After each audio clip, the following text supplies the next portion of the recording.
The Harrington estate sat on 11 acres of manicured land overlooking the water in Newport, Rhode Island. It had hosted presidents. It had hosted royalty. On the last Saturday of October, it hosted the Whitmore Foundation Annual Gala, the most exclusive charity event on the entire East Coast. 300 invitations had gone out. Every single one was accepted. Senators and their wives moved through the Golden Hall in black tie. Film producers leaned against marble pillars holding whiskey. Tech billionaires who usually wore hoodies stood stiffly in rented tuxedos, unsure of which fork to use. Real estate heiresses air-kissed each other near the flower arrangements that cost more than most people's monthly rent. This was a world built on appearances. On names. On bloodlines and zip codes and the invisible rules of people who had never been told no in their lives. Marcus James Cole had been told no many times. He arrived at 5:30 in the evening, an hour before the guests, carrying his own sheet music in a black leather folder even though he would not need it. He introduced himself to the estate coordinator, a kind woman named Patricia, who shook his hand warmly and apologized, twice, for the late contract offer. "We had someone cancel last minute," she said, slightly breathless. "You came very highly recommended." "It's no problem," Marcus said, and he meant it. He sat at the grand piano, a magnificent 9-foot Steinway, concert black, recently tuned, and ran his fingers over the keys lightly. He played a few soft scales. He adjusted the bench exactly 2 inches closer. He closed his eyes, breathed, and when he opened them again, he was ready. The guests began to arrive at 6:30. By 7, the room was full and Marcus was invisible. Chapter 2. The Man at the Piano. Marcus James Cole was 34 years old. He had grown up in West Baltimore in a row house with a leaking roof, a mother who worked 2 nursing jobs, and a father who played gospel piano at Mount Calvary Baptist Church every Sunday morning and Wednesday night without fail. Music was not a hobby in the Cole household. It was oxygen. By the time Marcus was 7, he could play anything he heard once. By 9, his father's church musician, a retired Peabody professor named Drive. Eleanor Samuels, had taken him under her wing and begun teaching him classical technique in exchange for nothing, because she said talent like his did not come with a price tag. He practiced 4 hours every day after school, sometimes 6, not because anyone forced him, because the piano was the only place in the world where everything made sense.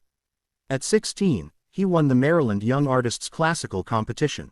At 17, he received a full scholarship to the Peabody Conservatory at Johns Hopkins University.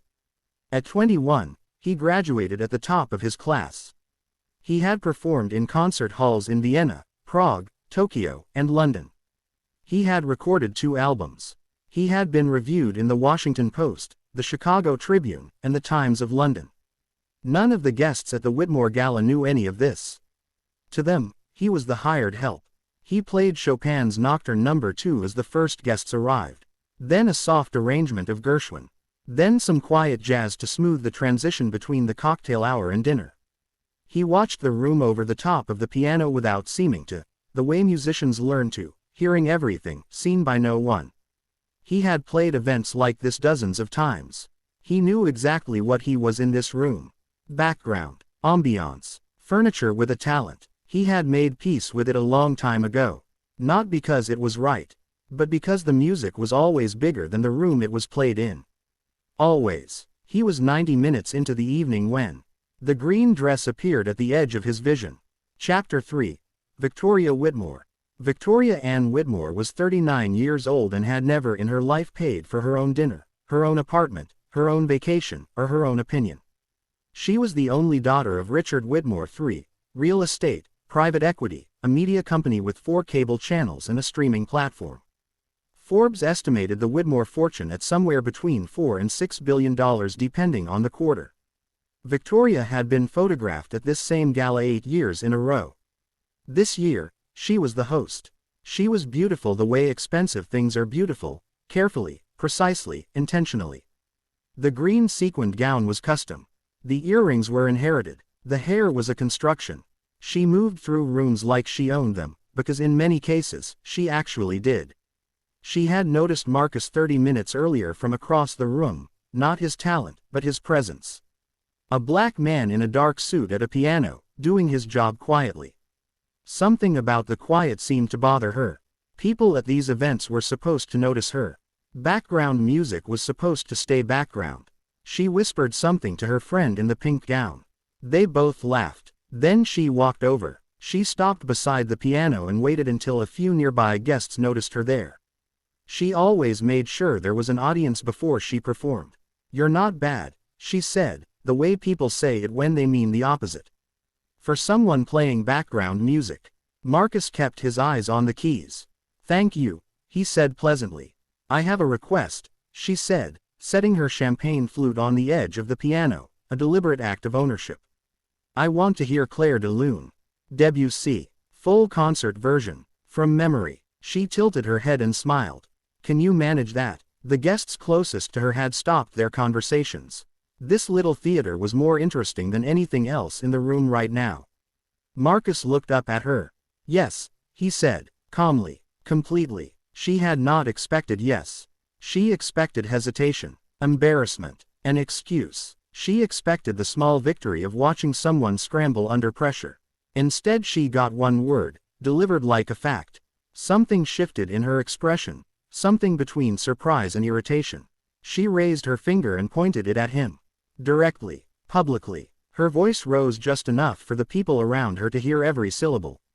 "Play it. I bet you." It was a dare, a performance, a public humiliation wrapped in 6 words. The room around them went quiet in a radius. Guests turned. A senator 3 feet away raised an eyebrow. Patricia, the coordinator, standing near the serving station, felt her stomach drop. Marcus sat very still. For 3 seconds, he said absolutely nothing. Chapter 4. The Performance. Then Marcus James Cole adjusted himself on the bench, placed his hands gently over the keys, drew one slow breath, and closed his eyes. He thought of a church in West Baltimore. An out-of-tune upright piano. A retired professor with white hair and patient hands who looked at a 9-year-old boy nobody else had looked at and said, "You were made for this." He thought of his mother sitting in the 3rd row at his Peabody graduation, hands clasped, eyes full, a woman who had worked 16-hour days so her son could have this. He thought of the first time he played this piece in Vienna, in a concert hall with perfect acoustics, and an audience of 1,200 people, and how the silence after the final note lasted 7 full seconds before the applause began. He opened his eyes, and he played Clair de Lune. What came from that Steinway was not background music. It was not a performance trick. It was not a trained man showing off his skill. It was truth. Debussy's Clair de Lune, Moonlight, is one of the most emotionally complex pieces ever written for the piano. In the hands of someone technically proficient, it sounds lovely. In the hands of someone who has carried it through grief and longing and years of practice in quiet rooms, it sounds like the most honest thing you have ever heard. By the first minute, the conversations around the piano had stopped completely. By the second minute, the conversations across the room had stopped. By the third minute, every person in that ballroom of 300 was turned toward the piano. Motionless, silent. The servers had stopped moving. A man near the bar had set down his drink without looking at it. A woman in white had her hand pressed flat against her chest without realizing she had raised it. The senator was crying, not dramatically, not for show, quietly, the way grown men cry when something reaches the place inside them that has been closed off for years. Patricia, the coordinator, stood in the corner with tears streaming down both cheeks and made no attempt to wipe them. And Victoria Whitmore, standing 3 feet from the piano, her finger long since lowered, her champagne forgotten on the piano's edge, was completely, absolutely still. The smile was gone. In its place was something she had not felt in a very long time. Not since she was young.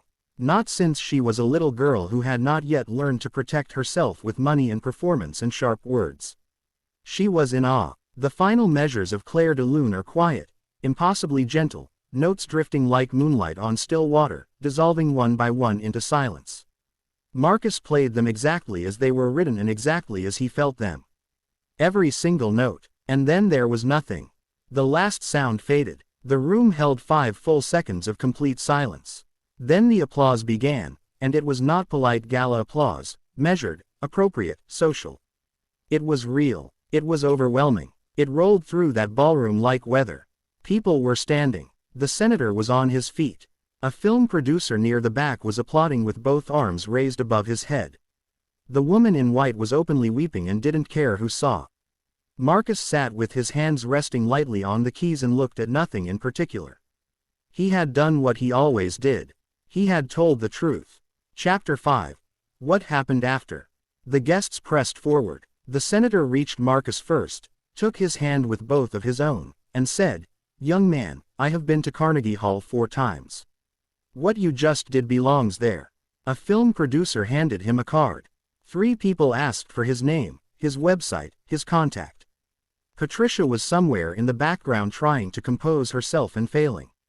Victoria Whitmore stood exactly where she had been standing. She had not moved during any of it. When the crowd around Marcus thinned slightly, she stepped forward. He looked at her. No triumph, no anger, no performance. Just a man, present and still. "I owe you an apology," Victoria said. Her voice was